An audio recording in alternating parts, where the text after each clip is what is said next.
अस्सलाम वालेकुम, मैं हूं आबिर खाकवानी। अपने यूट्यूब और फेसबुक चैनल में आपका खैर मकदम। आज के व्लॉग में हम बात करते हैं जीबी में क्या हो रहा है। गिलगित बल्तिस्तान असम्बली में सियासी ड्रामे खेले जा रहे हैं। वहाँ पे एक हुकूमत ख़त्म हो चुकी है, पाकिस्तान तहरीक इंसाफ की। आज़ाद कश्मीर पर पाकिस्तान की तरह आज़ाद कश्मीर में भी हुकूमत ख़त्म की गई, आज़ाद तहरीक इंसाफ की। और जीबी में भी ऐसा हुआ, उनके वज़ीर आला उनके नायल हुए, और वज़ीर आला के नायल होते ही एक पूरी कलाबाजियाँ हुई। इस वक्त तहरीक इंसाफ वहाँ पे दो हिस्सों में बढ़ गई, बल्कि दो फारो ब्लॉक बन गए। और प्रैक्टिकली तहरीक इंसाफ वहाँ पे अमलन एक तरह की ख़त्म हो चुकी है। वहाँ पे अभी का डेवलपमेंट ताज़ा हुई है तो ये कि वहाँ पाकिस्तान पीपल्स पार्टी की जो मकामी क़यादत है उन्होंने इस्तीफ़े दिए हैं। अमजद हुसैन एडवोकेट वहाँ पीपल्स पार्टी के पार्लियामेंटेरियन हैं और जीबी में उनके रहनुमा हैं, उन्होंने इस्तीफ़ा दिया। उनके साथ दूसरे दो तीन अरकान, चार टोटल अरकान असम्बली हैं, उन सब ने इस्तीफ़े दिए हैं स्पीकर को। और ये एक तरह का एहतजाज के तौर पर इस्तीफ़ा दिए। और ये कहा ही जा रहा है कि ये ख़ुद वज़ीर आला बनने की शायद ख्वाहिशमंद है। और कमर-ए-ज़मान कायरा साहब, चूँकि कायरा साहब पिछले दौर में भी और काफ़ी अरसे से जीबी से मुतल्लिक पाकिस्तान पीपल्स पार्टी के अमूर को वो देखते हैं, तो वहाँ पे जो जो गवर्नर हैं वो भी, उनका ताल्लुक भी एस्टेब्लिशमेंट की एक सपोर्टिव भी है, ज़ाहिर सपोर्ट भी है उनको। पीपल्स पार्टी से भी ताल्लुक़ उनका है और बल्तिस्तान रीजन से ताल्लुक़ है उनका। और तो इस वक्त वहाँ पे पोजीशन ये है कि परसों वहाँ पे इलेक्शन होने जा रहा है और आज ये क्राइसिस पैदा हो गई है। कायरा साहब वहाँ पहुँच गए हैं, क्राइसिस हल करने की कोशिश की जा रही है। इस वक्त वहाँ पे दो बड़े ग्रुप बन चुके हैं। एक कैंडिडेट फारूक ब्लॉक, पीटीआई का एक फारूक ब्लॉक बना, गुलबर खान एक कैंडिडेट है इनका, दियामिर से इनका ताल्लुक़ है ये। अच्छा, वहाँ पे एक दिलचस्प, वहाँ पे एक मसलकी तकसीम भी आई है। जीबी आप लोगों को पता होगा, वहाँ पे शिया अहले तशय्यो खासी तादाद में हैं, वहाँ इस्माइली भी हैं, नूर बख्शी भी हैं और अहले सुन्नत भी हैं। तो तीन रीजन बनते हैं, गिलगित का, बल्तिस्तान का और दियामिर का।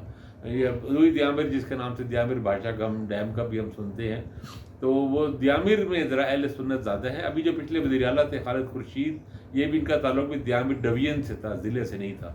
तो अभी गुलबर खान इस वक्त एक स्ट्रांग उम्मीदवार के तौर पर आए हैं। पहले छोटा फारूक ब्लॉक था, लेकिन उनके साथ काफ़ी लोग शामिल हो चुके हैं। वहाँ पे कहा जा रहा है कि अहले सुन्नत के 8 के करीब अरकान असम्बली उनके साथ हैं और एक अहले तशय्यो है उनके साथ। वो भी पहले वो इन्होंने, गुलबर खान ने इनको सपोर्ट किया था उस वक्त उनके खिलाफ तहरीक एतमाद रही थी, पहले स्पीकर रहते, तो आप वो अपनी वफादारी कह लें निभा रहे हैं या अपनी दोस्ती निभा रहे हैं। और 3 इस्माइली अरकान असम्बली है, तो ये 11-12 अरकान असम्बली का ग्रुप है। 33 अरकान असम्बली हैं जीबी में, एक सीट खाली है, तो 32 हैं इस वक्त। 32 में से ज़ाहिर है आप अंदाज़ा लगा लें कि 16 जिसके हो जाएंगे या 17 हो जाएंगे, उसकी अक्सरियत हासिल होगी। इस वक्त नंबर्स की गेम में ये है कि जो दो बड़े ग्रुप, जैसा मैंने कहा, एक गुलबर खान का है, फारूक ब्लॉक था, पाकिस्तान तहरीक इंसाफ से ताल्लुक़ था इनको एस्टेब्लिशमेंट की सपोर्ट भी हासिल है और कमर-ए-ज़मान कायरा वरा पीपल्स पार्टी के रहनुमा, इन लोगों की सपोर्ट भी हासिल है, प्राइम मिनिस्टर की सपोर्ट भी हासिल है और इनके साथ, लेकिन इनको मतलूबा अक्सरियत हासिल नहीं है। पीपल्स पार्टी के जो 4 अरकान असम्बली हैं, ये अगर साथ मिलते हैं तो फिर इनकी अक्सरियत बन जाएगी। लेकिन इस वक्त अददी एतबार से जो दूसरा बड़ा ग्रुप है वो राजा आज़म का है। राजा आज़म पुराने पार्लियामेंटेरियन हैं, पढ़े लिखे आदमी हैं और दिलचस्प बात यह है कि इन्होंने, कहा जाता है कि कोई भी पार्टी नहीं छोड़ी इन्होंने अपनी तहरीक नवाज फ़िका जाफिया से आगाज़ किया, पीपल्स पार्टी में भी रहे, नून लीग में भी रहे और बल्कि कुछ अर्से के लिए MQM में भी रहे और अब PTI में थे राजा आज़म साहब। तो अब ये, और दिलचस्प बात ये है कि इमरान खान के नॉमिनी हैं, तहरीक इंसाफ ने इनको नामज़द किया था वज़ीर आला के लिए, लेकिन वो खैर से अब अलग हो चुकी हैं और वो कहते हैं मैं तहरीक इंसाफ का नुमाइंदा नहीं हूँ, मैं बल्ती ग्रुप का नुमाइंदा हूँ। क्योंकि इंटरेस्टिंगली वहाँ पोजीशन ये बनी है कि बल्तिस्तान के लोग, बल्ती जो हैं ज़्यादातर, उसमें अहले तशय्यो अरकान असम्बली हैं, वो इनके साथ हैं और ये अच्छा खासा बड़ा ग्रुप बन चुका है। कोई 12-14 लोगों का ये भी एक बड़ा ग्रुप है और शायद इस वक्त अददी अक्सरियत अगर हो, अगर इनको एस्टेब्लिशमेंट इनके ख़िलाफ़ बरकार ना आए तो राजा आज़म वज़ीर आला बनने का मतलब पोटेंशियल रखते हैं इसमें। तो लेकिन पीपल्स पार्टी ने बीच में, पाकिस्तान पीपल्स पार्टी के अमजद हुसैन एडवोकेट साहब ने अपना, जिसे कह लेंगे एक नया अपना लुच फ्राई की है, हमारे पंजाबी इस्लाह में इसमें कहते हैं। और ये वज़ीर आला बनने के उम्मीदवार हैं शायद لیکن اب 3-4 لوگوں کے ساتھ وزیر اعلیٰ کس طرح بن سکتے ہیں، یہ بھی ایک پرابلم ہے۔ گلگت سے تعلق ہے ویسے ان کا۔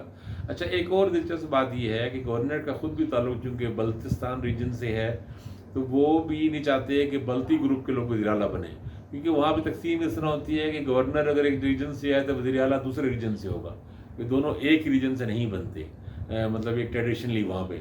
تو گورنر کو شاید یہ خطرہ بھی ہوگا کہ اگر بلتی گروپ کا راج اعظم اگر وزیر اعلیٰ بن گیا تو پھر گورنر چینج ہو جائے گا، پھر بلتستان کے بجائے دیامیر سے یا گلگت سے کسی اور کو گورنر بنایا جائے گا، تو وہ ان کی سپورٹ بھی گلبر خان کے ساتھ ہے۔ تو گلبر خان سادہ آدمی ہے، اور وہاں کے لوکل لوگ کہتے ہیں کہ جٹ آدمی ہے، کوئی زیادہ پڑھے لکھے نہیں ہے، اور لیکن پرانے ہیں، انہوں نے بھی 3-4 پارٹیاں بدلی ہوئی ہیں خیر سے، اور ان کا ساتھ وہاں پہ اہل سنت گروپ زیادہ بڑا ان کے ساتھ اس وقت ہے، لیکن بہرحال جیسا میں نے کہا کہ اسماعیلی بھی ہیں، اور ساتھ ان کے ساتھ ایک اہل تشیع رکن اسمبلی بھی ہے۔ اچھا، اس میں اب جو ایک افسوسناک بات یہ ہے کہ تمام جمہوری روایات کے پرخچے اڑا دیے گئے ہیں جی بی میں، یعنی جو لوگ کسی ایک پارٹی سے ٹکٹ پہ جیتے ہیں، عمران خان کا ووٹ بینک ان کے لیے بروکار آیا گیا یا ان کے کام آیا، اس کے بعد اب وہ پارٹی نام بھی کچھ پارٹی کا کوئی ماننے کو تیار ہی نہیں ہے۔ جس بندے کو پارٹی نے نامینیٹ کیا ہے وہ کہتے ہیں میرا تحریک انصاف سے کوئی تعلق نہیں ہے، میں بلتی گروپ کا ہوں۔ بھائی بلتی گروپ کے آپ کو انڈیپینڈنٹ تو نہیں لڑے گا نا الیکشن، جب کوئی غیر جماعتی سسٹم تو نہیں ہے۔ اس طرح جی پی میں پہلے بھی ہوتا رہا ہے، آج بھی ہو رہا ہے، آزاد کشمیر میں بھی یہی کھیل کھیلا گیا تھا، اور اب جی پی میں بھی یہی ہے۔ اچھا، اب اس میں گلبر خان کے پیچھے سپورٹ کی وجہ یہ ہے، اور امجد حسین ایڈوکیٹ کی مخالفت کی وجہ یہ ہے، جس میں قاہرہ صاحب بھی اور وزیر اعظم بھی اور دوسرے لوگ بھی، وہ اسٹیبلشمنٹ کا بھی کہنا یہی ہے کہ جو نیا وزیر اعلیٰ بنے وہ تحریک انصاف کے فارورڈ بلاک سے بنے، تاکہ ہم کہہ سکیں کہ یہ جو ہم نے کچھ نہیں کیا، اور یہ تحریک انصاف کے اپنے لوگ آپس میں لڑ کے اور ان کا گروپ تبدیل ہوئے، اور جس طرح آزاد کشمیر میں ہوا کہ ایک وہاں بھی وزیر اعظم جو نائل ہوئے، تو اس کے بعد وہ بھی ویسے دلچسپ بات ہے، عدلیہ سے نائلی ہوئی ان کی، اس کے بعد وہاں پہ فارورڈ بلاک بن کے ایک تحریک انصاف کا ہی، حالانکہ وہ ایسے ہی ہے جس طرح راجہ ریاض اپوزیشن لیڈر ہیں اور برائے نام دوسرے لیڈر ہیں، اور وہ کہنے کو تحریک انصاف کے، لیکن ظاہر ہر کوئی جانتا ہے کہ وہ کس کے ہیں۔ تو اس وقت راجہ اعظم کا اور گلبر خان کا مقابلہ ہے۔ پیپلز پارٹی کے رہنماؤں نے استعفیٰ دے کے، میں نے ایک پوچھا وہاں کے جی بی کے ہمارے ایک دوست تھا، ایک جرنلسٹ ہیں بہت اچھے ہیں، عبدالجبار ناصر، کراچی میں، لیکن وہ جی بی سے تعلق ہے ان کا، دیامیر سے۔ میں نے پوچھا کہ انہوں نے استعفے کیوں دیے؟ انہوں نے کہا کہ استعفے ایسے ہی ہیں کہ اسپیکر کے ساتھ ان کی انڈرسٹینڈنگ ہے، تو اسپیکر کے ساتھ انہوں نے انڈرسٹینڈنگ کے ساتھ استعفے دیے ہیں تاکہ وہ استعفے منظور نہ ہوں، اور بس صرف تھریٹ کے طور پہ، ایک پریشر کے طور پہ۔ لیکن انہوں نے ویسے امجد حسین ایڈوکیٹ صاحب کی تعریف کی کہ اچھے پڑھے لکھے آدمی ہیں، لیکن اس وقت پوزیشن جو ہے وہ ان کے حق میں نہیں ہے، صورتحال گلبر خان کی طرف ہے، اور وہاں پہ ہاں اگر اس کو مداخلت نہ کی جائے، اسٹیبلشمنٹ مخالفت نہ کرے، فیڈرل حکومت مخالفت نہ کرے، اسلام آباد سے کوئی مداخلت نہ ہو، تو پھر یہ ممکن ہے کہ راجہ اعظم وزیر اعلیٰ بن جائے، اگرچہ وہ تحریک، لیکن ان کے ذریعے میں خیال نیگیٹو پوائنٹ یہ ہے کہ وہ تحریک انصاف کے اور عمران خان کی نامنی ہے، اگرچہ وہ واضح طور پر اپنے آپ کو الگ کر چکے ہیں، لیکن میرا خیال ہے وہ شاید اتنا کافی نہیں ہوا۔ تو وہاں پہ جو صورتحال ہے وہ آج وہاں پہ آج رات کو پورا وہاں پہ جوڑ توڑ ہو رہی ہیں، اور کل اس کی نامزدگی ہونی ہے، اور پرسوں الیکشن ہونا ہے، تو کل تک امید ہے کہ جی بی کا معاملہ طے ہو جائے گا۔ اچھا، اس میں ایک بات بتاتے ہیں، دلچسپ ہوا تھا، خالد خورشید صاحب کو جو نائل کیا گیا تھا، نائل کرنے کے بعد انہوں نے فوری طور پہ ایک اجلاس رکھ لیا اور اسپیکر سے شیڈول بھی جاری کرا دیا تھا، اور وہ اگر اس وقت الیکشن ہوتا تو وہ بڑی ہی آسانی کے ساتھ وزیر اعلیٰ اپنا بنوا لیتے، لیکن بہت ہی ایک عجیب و غریب کھیل یہ کھیلا گیا کہ پولیس نے مداخلت کر کے پورا اسمبلی ہال خالی کرا دیا، اور بہانہ یہ بنایا کہ جی یہاں پہ بم ہے۔ یعنی آپ دیکھیں عجیب کھیل ہے کہ اسمبلی اسپیکر نے ایک شیڈول جاری کیا ہے اور اس پہ الیکشن ہونے جا رہا ہے، اور پولیس آتی ہے، پولیس کہتی ہے نہیں جی یہاں تو اب لوگ باہر نکلو اسمبلی سے، یہاں تو بم ہے اور اس کو انویسٹیگیٹ کرتے ہیں، اور ہم نے بم کی وہ اسکریننگ کرنی ہے، چھان بین کرنی ہے۔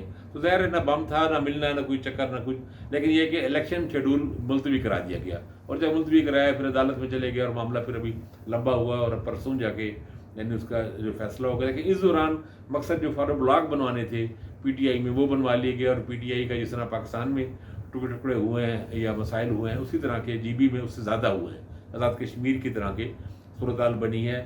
تو بات یہ ہے کہ وہاں پہ بھی پاکستان کی طرح وہاں بھی جمہوریت کو، آئین کو، سیاسی اخلاقیات کو، فلور کراسنگ کی شک کو، ان کو یہ جو ضمیر ہوتا ہے نام کا، اس سب چیزوں کو اس کی دھجیاں اڑا دی گئی ہیں۔ اور اب جو پرسوں جو ہے हुकूमत, फेडरल हुकूमत, पाकिस्तान की फेडरल हुकूमत और इस्टेब्लिशमेंट और इन सब की ये जो PDM के पार्टी और रहनुमा हों, इनकी मर्ज़ी से ही वज़ीर आला वहाँ पे बन जाएगा, जो ऐसे इम्कानात नज़र आ रहे हैं। और अगर कोई एडजस्टमेंट ना हुई, कोई अगर आज जोड़ तोड़ हुआ तो शायद कोई तब्दीली राजा आज़म की हुई तो हुई, नहीं तो गुलबर खान को ही लग रहा है कि वज़ीर आला बना दिया जाएगा। तो ये है GB की सूरत हाल। अभी फिर अपने अगले व्लॉग में किसी नए मौजू पर बात करेंगे। आप अपना फीडबैक, अपने कमेंट देते रहें। अपना ख्याल रखिएगा। अस्सलाम वालेकुम।